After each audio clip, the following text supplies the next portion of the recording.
Most towns in Europe or America have places people stop talking about after sunset. Not because anything dramatic ever happened there, at least nothing anyone can prove, but because certain sounds travel differently in the dark, and sometimes the night carries a voice that does not belong to anyone living. In the town where I grew up, that place was a narrow walking path that followed an old canal just outside the streetlights. During the day, it looked ordinary. Cyclists passed through, dog walkers chatted, children kicked pebbles along the gravel. It was the sort of place you barely noticed. But at night, the canal became a ribbon of black water, silent, unmoving, and the trees along the path leaned over it like witnesses who had seen something they refused to explain. People still used the path after dark, of course. Students taking shortcuts home, late shift workers, couples finishing quiet evening walks. But there was always one rule everyone eventually learned. If you hear someone crying along the canal, do not answer. I didn't know that rule when I was 19. It was late autumn, the kind of cold evening when the air smells like damp leaves and distant fireplaces. The town had already gone quiet. Street lamps glowed in pale yellow circles behind me as I walked toward the canal path. My phone battery had died earlier that evening, and the canal was the fastest way back to my apartment. At first, everything was normal. My footsteps crunched on gravel. The wind rustled branches above me. Somewhere, far off, a car passed along the main road. Then I heard it. A sound so faint, I almost thought it was the wind. A woman crying, not loud, not dramatic, just quiet, broken, sobbing, the kind someone makes when they think no one else is around. I slowed down. The sound came from somewhere ahead along the path, near the water. My first thought was simple concern. Maybe someone was hurt. Maybe someone had fallen.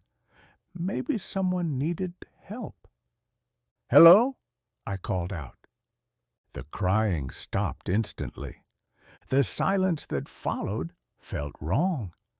Not the peaceful silence of a quiet night, but the heavy kind that presses against your ears, like the world itself is waiting. I stood there for a moment. "Are you all right?" I said again. Nothing, just the canal and the wind. I told myself I must have imagined it. So I kept walking. The path curved slightly ahead, disappearing between rows of dark trees.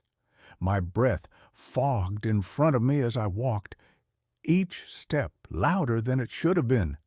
And then the crying started again, closer this time, much closer, not ahead of me anymore, behind me. I turned slowly. The path behind me was empty. The nearest street lamp was far enough away that the canal path was swallowed in darkness. Shapes of trees twisting together, shadows overlapping. But the crying continued, soft, uneven, right at the edge of hearing. "Is someone there?" I asked. The crying stopped again. Another silence followed, longer this time, long enough that the cold began creeping through my jacket, long enough that the canal water started making small sounds against the stones, long enough that something in the back of my mind whispered that I should leave, so I turned and walked faster. The gravel shifted under my shoes as I moved. 10 steps, 20, 30. Then the crying returned again. Right beside me, not behind, not ahead, beside, a long trembling sob, like someone struggling to breathe between tears. I froze. The canal water moved slowly beside the path, black and reflective, but there was no one standing near it. No silhouette, no footsteps, nothing. And yet the sound was so close that it felt like someone was standing inches away. I forced myself to keep walking, because suddenly I remembered something someone had once mentioned in a bar, a joke about the canal path, a joke I had ignored. If you hear her crying, don't answer. The crying followed me, step for step, sometimes behind me, sometimes ahead, sometimes drifting just beyond the trees where the path curved into darkness. Always the same quiet sorrow, always close enough to hear, never close enough to see. My heartbeat started to match my footsteps, fast, uneven. I kept my eyes on the path. I told myself not to listen, but then the crying changed. The sound grew sharper, more desperate, as if the woman had realized I was trying to leave. The sobbing turned into something deeper, rawer, something that scraped through the quiet night like broken glass.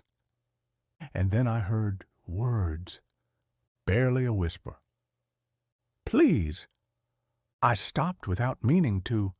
The voice was directly behind my ear. Cold breath brushed the side of my neck. Please, help me find them. Every muscle in my body locked. The voice wasn't loud. It didn't need to be, because something about it carried a grief so deep, so endless, that hearing it felt like falling into dark water.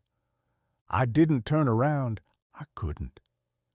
The canal water beside the path made a slow ripple, as if something had moved beneath the surface. Then the whisper came again, closer, much closer.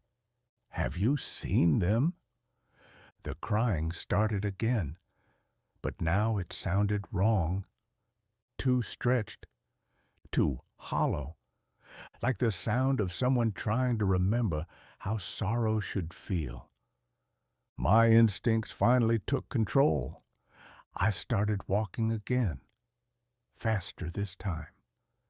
The gravel shifted loudly beneath my feet. The crying rose with me, louder, closer, matching my pace exactly. Step, sob, step, sob, step, sob. I could feel something just behind my shoulder now, not touching me, but close enough that the cold in the air followed my movement, like a shadow breathing beside me. Then I heard footsteps, bare feet, slow, dragging along the gravel right behind me. Step, scrape, step, scrape. I refused to look back, because deep down I already knew something terrible. The crying wasn't following me, it was guiding me. Ahead, the canal path narrowed where the railing broke near the water's edge. Everyone in town knew that spot. Cyclists slowed there. Joggers stepped carefully around it.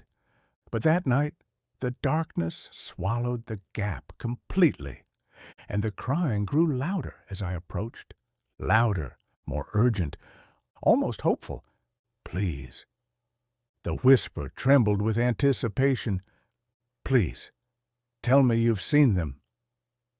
My foot stopped inches from the broken edge of the path. The canal water moved below, silent and black. And for the first time, I looked down. Two pale shapes drifted just beneath the surface of the water. Small, still, child-sized. My breath caught in my throat. Behind me, the crying suddenly stopped. The silence that followed was unbearable. Slowly, very slowly, I felt something lean closer over my shoulder. The whisper returned, soft, almost relieved. Ah. A long pause stretched across the cold night. Then the voice spoke again, right beside my ear. You found them, and somewhere in the darkness behind me, the crying began again. Not sorrowful this time, but grateful.